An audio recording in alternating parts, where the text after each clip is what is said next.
Hello 18! Welcome back to my channel. Update tayo sa ating crush ng bayan na si Philip ng SB19. Ito nga, good news mula sa Japan.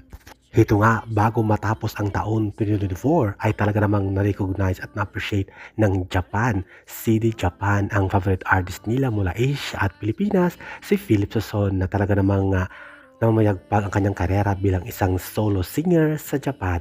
At ito nga, number 45, top 45 sa Japan. Buong Japan lang naman at Asia, tinanghal si Philip Sosson bilang top artist number 45 sa buong Japan at Asia.